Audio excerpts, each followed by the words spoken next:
Hallelujah. हमारे प्रभु यीशु मसीह के मधुर नाम में आप सबको जय मसीह की। कैसे हैं आप सभी लोग? क्या उठ गए हैं? देश विदेश से आप समय निकाल कर हमारे साथ जुड़ रहे हैं, इसके लिए मैं प्रभु की स्तुति करता हूं। प्रभु के वचन को सुनने की जो भूख आप सबों में है, इसके लिए मैं प्रभु का धन्यवाद करता हूं। आइए प्रार्थना से शुरू करें। पवित्र पिता परमेश्वर, एक बार फिर से आपका धन्यवाद। आपका वचन हमें जीवन देता है, सामर्थ्य देता है। प्रभु, आपके वचनों में आपकी महानता को, आपकी भव्यता को समझने का जो अनुग्रह आपने दिया, इसके लिए आपका धन्यवाद। आज दोबारा अपने वचनों से हमसे बात करें, हमारी आत्मिक आंखों को खोलें, आपकी इच्छा को समझकर बढ़ने का अनुग्रह दें। यीशु के नाम से प्रार्थना मांगते हैं, आमीन। प्रभु की महिमा हो। प्रभु यीशु मसीह इस संसार में आए। कितने लोग यह विश्वास करते हैं? कई लोग विश्वास नहीं करते।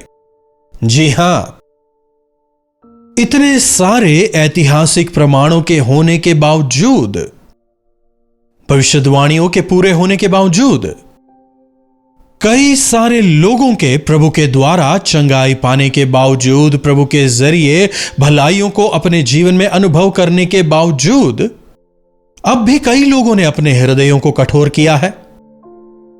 अब भी प्रभु यीशु पर, उनके वचनों पर वे यकीन नहीं करते और ना ही प्रभु यीशु को जानने की इच्छा ही उनमें है। यह काफी दुखद है। क्या आपने उद्धार पाया है? क्या यीशु को आपने अपना उद्धारकर्ता स्वीकारा है? केवल विश्वास करने का कोई प्रयोजन नहीं। दुष्ट आत्माएं भी यकीन करती हैं। विश्वास करने पर अपने आप को उनके हाथों में सौंपना है। विश्वास करने के बाद अपना सब कुछ उनके हाथों में हमें समर्पित करना है। एक बार वास्तव में हम यीशु के प्रेम को समझ लें, तो फिर उसके बाद इस संसार का कुछ भी उनके तुल्य नहीं होगा। किसी भी प्रेम से हम मसीह के प्रेम की तुलना नहीं कर सकते। मां का प्रेम वो केवल एक छोटा भाग है। इसीलिए प्रभु कहते हैं, भले ही जन्म देने वाली मां तुम्हें भूल जाए, लेकिन मैं तुम्हें कभी नहीं भूलूंगा। ऐसे प्रेमी प्रभु यीशु ने कभी भी किसी की बुराई नहीं की, किसी पर भी जोर जबरदस्ती कभी नहीं की, किसी की कोई हानि नहीं की। फिर भी क्यों लोग ऐसे मसीह को नहीं स्वीकारते, विश्वास नहीं करते, अपना यकीन उन पर नहीं लाते? वे भलाई करने वाले हैं। वे परमेश्वर के पुत्र होकर इस संसार में आए। इसका मतलब यह नहीं कि उनकी श्रेणी द्वितीय है। आदि में वचन था, वचन परमेश्वर के साथ था और वचन परमेश्वर था, और वह वचन ही परिपूर्ण होकर, शरीरधारी होकर इस संसार में आया। अगर अब भी आपके मन में प्रभु को लेकर किसी भी प्रकार का संकोच या संदेह है, तो विशेषकर इन दिनों में जबकि हम प्रभु यीशु मसीह के क्रूस, मृत्यु और पुनरुत्थान पर मनन कर रहे हैं, विशेषकर इन दिनों में आप वचनों को सुने। इस संसार में कई लोग जन्म लेते हैं और मर जाते हैं, और फिर जब तक वे इस संसार में रहे,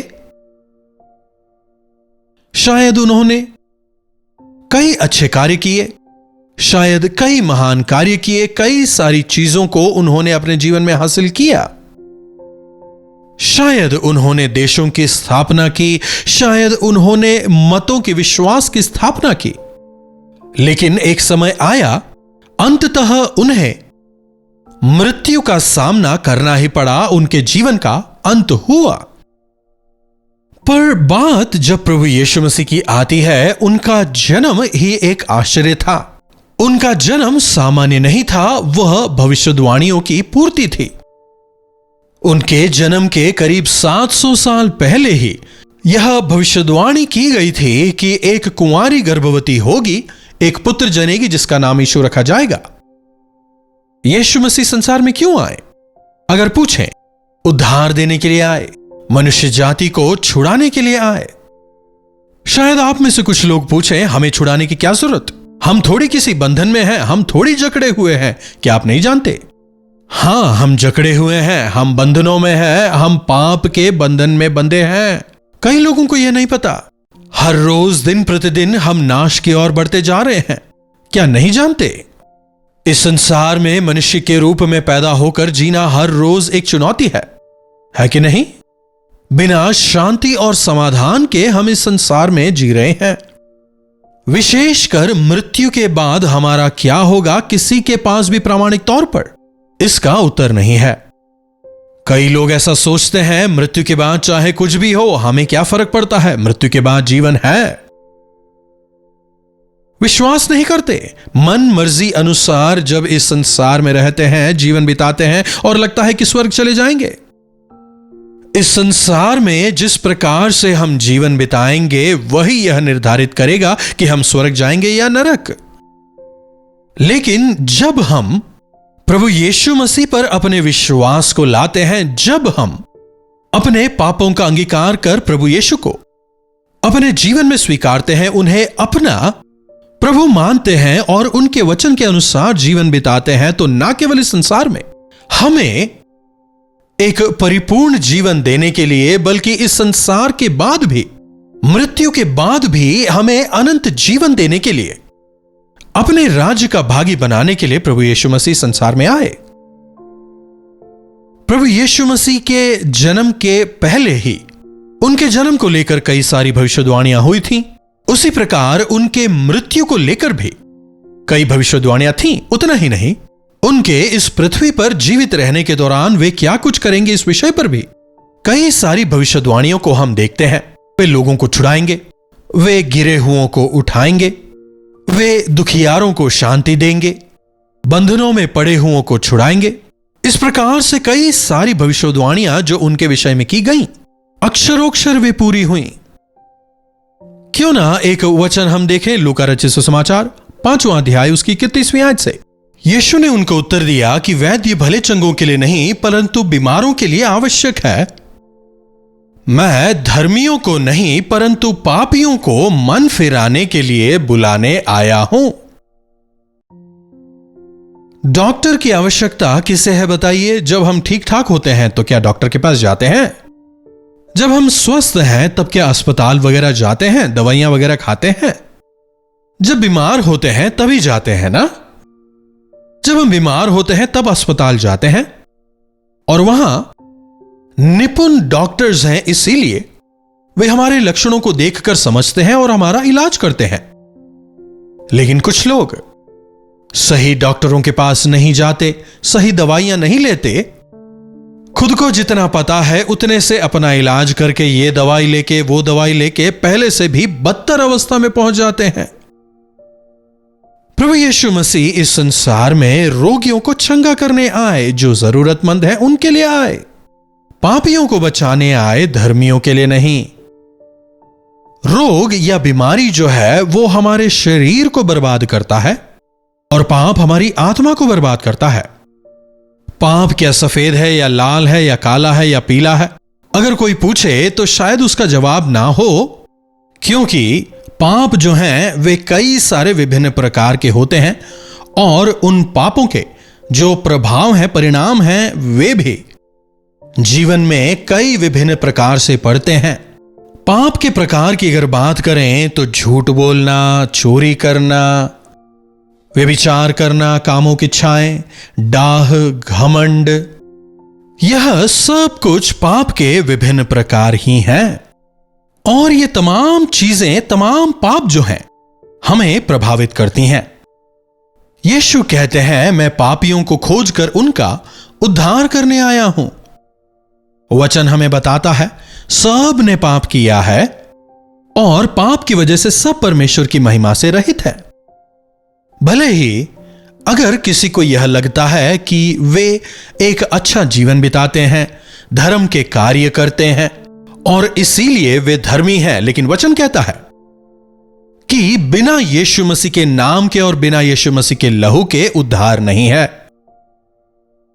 हो सकता है आपने अपने जीवन में बहुत बड़े बड़े पाप ना किए हों, चोरी ना की हो, हत्याएं वगैरह ना की हो सकता है आपने सारे पाप ना किए हों, लेकिन छोटे पाप भी पाप ही हैं, बुरे विचार भी पाप हैं जो हमें दोषी साबित करते हैं। इसीलिए प्रभु इस संसार में आए कि पापियों को खोजें और उनका उद्धार करें। पापियों को खोज के उन्हें मन फिराव का मौका देके उन्हें उद्धार देने प्रभु आए।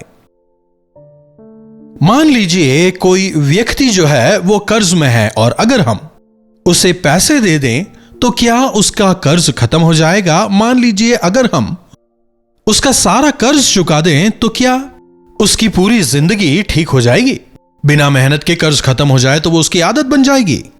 बिना कुछ करे ही मेरा कर्ज खत्म हो गया है तो क्यों ना मैं दोबारा से कर्ज करूं, उन लोग खत्म कर देंगे सोचेंगे।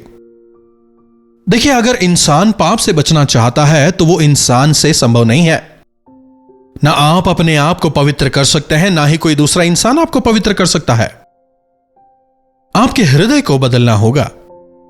हृदय के बदलने का मतलब कोई सर्जरी करके दूसरा हृदय लगाने की बात नहीं कर रहा। शारीरिक हृदय जो है वो बदल सकता है, डॉक्टर उसे बदल सकते हैं, लेकिन आत्मा कहने का मतलब जो हमारा मन है, उस मन को बदलने की आवश्यकता है, क्योंकि वचन हमें बताता है मन जो है वो सबसे अधिक धोखा देने वाला है। बुराई का जो जड़ है, जो बुरी सोच है, वो हमारे मन में पैदा होती है। उस मन को ठीक करने के लिए प्रभु यीशु मसीह आए। प्रभु कहते हैं तुम्हारे पत्थर के मन को निकालकर मैं तुम्हें मांस का हृदय दूंगा। पत्थर का मन कहने का मतलब पाप का मन, उसे निकालकर मांस का मतलब पवित्र मन देने के लिए प्रभु आए। यह कोई आसान बात नहीं है, किसी जादू टोने से आसानी से इसे बदला नहीं जा सकता है। देखिए, यह शरीर जो है यह हमेशा हमें सांसारिकता की ओर धकेलता है। संसार का अधिकारी जो शैतान है वो हमेशा हमें पाप की ओर खींचता है, लेकिन प्रभु ने इस शैतान को हराया है और उस विजय को हमें देने के लिए प्रभु यीशु मसीह तैयार हैं। प्रभु यीशु मसीह ने हमारी सजा को अपने ऊपर लिया, अपने प्राणों को दिया। आज मसीह यीशु जीवित है और जो कोई उन पर विश्वास करे उन्हें नया मन देने के लिए प्रभु यीशु तैयार हैं। आज आप चाहे किसी भी प्रकार के पाप के बंधनों में हो, आपके पाप चाहे कितने ही गहरे और लाल रंग के क्यों ना हो, उन तमाम पापों से आपको छुड़ाने, आपको बचाने, आपको एक नया जीवन देने के लिए प्रभु यीशु मसीह तैयार हैं। केवल अगर आप उन्हें अपने मन में स्वीकारने को तैयार हो तो प्रभु आपको नया जीवन देने के लिए तैयार हैं। मैं धर्मियों को नहीं परंतु पापियों को मन फिराने के लिए बुलाने आया हूं। जैसे रोगियों को डॉक्टर चाहिए वैसे पापियों को प्रभु चाहिए। अगर कोई कहे कि मुझ में पाप नहीं, वचन कहता है कि वह झूठा है। ऐसा कोई नहीं जिसमें पाप ना हो, क्योंकि सबने पाप किया है और परमेश्वर की महिमा से रहित है। हो सकता है कुछ लोग कहें कि हम में कोई पाप नहीं, हमने तो कोई पाप नहीं किया है, लेकिन वे झूठ कह रहे हैं। हम सबों के अंदर पाप का बीज है और सबको पाप से उद्धार की जरूरत है और वह छुटकारा केवल यीशु दे सकते हैं। यीशु मसीह हमें ना केवल छुड़ाते हैं बल्कि हमें एक नया जीवन देते हैं, हमारे अंदर एक बदलाव को लाते हैं। क्या आप में वे बदलाव नजर आते हैं? हो सकता है आप कहते हो कि मैं जन्म से विश्वासी हूं, मैंने मसीह पर विश्वास किया है, लेकिन क्या आपके जीवन में वे बदलाव नजर आते हैं? क्या मसीह नजर आते हैं? क्या आपके जीवन से मन फिराव के कार्य नजर आते हैं? एक समय था जब मैं शराबी था, लेकिन आज मैं शराब नहीं पीता। एक समय था जब मैं झगड़ालू थी, लेकिन आज प्रभु ने मुझे बदला है। मेरे क्रोध पर, मेरी जबान पर प्रभु ने मुझे कंट्रोल दिया है। मैं अपने शरीर की इच्छाओं के अनुसार जीवन बिताती थी, लेकिन आज प्रभु ने मुझे उद्धार दिया है, प्रभु ने मुझे बदला है। यही है वास्तविक मसीही जीवन। उस प्रकार के लोगों को इस प्रकार का बनाने के लिए ही प्रभु यीशु इस संसार में आए। पाप का स्वभाव आसानी से नहीं जाता। पुराने आदम का जो स्वभाव हमारे जीवन में है, इतनी आसानी से नहीं जा सकता। आसानी से हम शैतान का विरोध करके उस पर जयवंत नहीं हो सकते। इसीलिए मनुष्य के तौर पर यीशु मसीह संसार में जन्म लेकर शैतान को हराते हैं और उसके जो षड्यंत्र हैं उन्हें प्रभु यीशु मसीह निष्फल करते हैं। सारा अधिकार प्रभु अपने हाथों में लेते हैं। अगर आप अपने आप को प्रभु के हाथों में सौंपते हैं, आप शैतान के चंगुल से बचाए जाएंगे और प्रभु एक जयवंत जीवन आपको देंगे। प्रभु चाहते हैं कि हर एक इंसान प्रभु यीशु मसीह के द्वारा दिए जाने वाले इस अनंत दान को पाए। हर एक व्यक्ति अपने पुराने मनुष्यत्व को छोड़कर मसीह यीशु का नया जीवन पाए। अगर आपने अब तक उद्धार नहीं पाया है तो प्रभु यीशु के सामने आए, उनसे प्रार्थना करें, प्रभु आपको नया जीवन देंगे। प्रार्थना। पवित्र पिता, आपका धन्यवाद प्रभु, आप इस संसार में आए ताकि आशाहीन मनुष्यों को एक नई आशा आप दे सकें। आप इस संसार में आए ताकि पापियों को खोजकर उनका उद्धार आप कर सकें, पापियों को नया जीवन दे सकें, पुराने आदम के स्वभाव से छुड़ाकर, पाप के बीज से उन्हें छुड़ाकर उनमें एक नया बीज, पवित्रता का बीज आप बोएं ताकि वे नया जीवन पा सकें। उनके छुटकारे के लिए आपने कैसा महान बलिदान क्रूस पर दिया, यहां तक कि आपने अपने प्राणों को दे दिया। इसके लिए प्रभु हम आपके तहे दिल से शुक्रगुजार हैं। प्रभु एक बार फिर से हम आपके सन्मुख आते हैं। प्रभु आज हमारे अंदर जो कुछ भी दोष है, अपवित्रताएं हैं, उन्हें आप अपने लहू से धोकर शुद्ध करें और आप में नया जीवन पाकर पवित्रता के साथ जीने का अनुग्रह दें। यीशु के नाम से प्रार्थना मांगते हैं, आमीन। अब हमारे पिता परमेश्वर का प्रेम, प्रभु यीशु मसीह का अनुग्रह, पवित्र आत्मा की संगति और सहभागिता हमें से प्रत्येक के साथ आज, कल और सर्वदा बनी रहे। आमीन। प्रभु परमेश्वर की महिमा हो। अपने प्रार्थना विषयों को आप हमें 9884907779 पर व्हाट्सएप, वॉइस मैसेज या फिर टेक्स्ट के जरिए भेज सकते हैं। हम अवश्य आपसे सुनना चाहेंगे, आपके लिए प्रार्थना करेंगे। प्रभु जरूर आपके जीवनों में चमत्कार करेंगे। अगर आपने चैनल को अब तक सब्सक्राइब नहीं किया है तो आप चैनल को सब्सक्राइब करें। जरूरतमंदों के साथ आप इसे शेयर भी कर सकते हैं। लाइक करना भी आप ना भूलें। इन्हीं वचनों के साथ आज मैं आपसे विदा लेना चाहूंगा। दोबारा मिलने तक प्रभु का अनुग्रह हम सबों पर निरंतर बना रहे। हालेलुया। दिल्ली और आसपास के रहने वाले तमाम लोगों के लिए शुभ संदेश। अगर प्रभु ने चाहा तो मार्च 26 तारीख को छुट्टी है, इसलिए दिल्ली और उसके आसपास रहने वाले आप सबों के लिए हम एक गेट टुगेदर का आयोजन कर रहे हैं। चाहे हिंदी बोलते हो या फिर आप तेलुगु या दूसरी भाषा बोलते हो, आप जरूर आएं। अगर आपने टीवी या सोशल मीडिया के जरिए प्रभु के वचनों को सुना है और आशीष पाया है तो हम चाहते हैं कि हम आमने सामने आपसे मिलें और आपके लिए प्रार्थना करें। विशेषकर परीक्षा लिखने वाले बच्चों के लिए प्रार्थना करना चाहते हैं। 26 तारीख दिन में 2 बजे से लेकर 5 बजे तक और फिर शाम को 6 से लेकर 10 तक 2 अलग अलग सेशंस होंगे।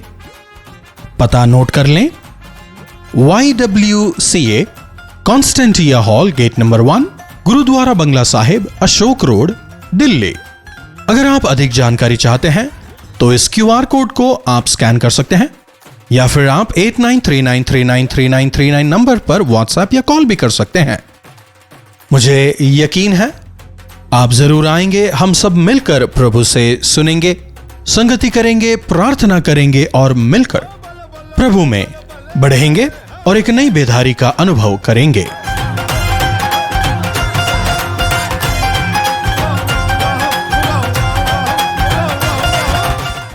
कलवरी दर्शन, ये है प्रेम के दर्शन, यीशु प्रेम के दर्शन।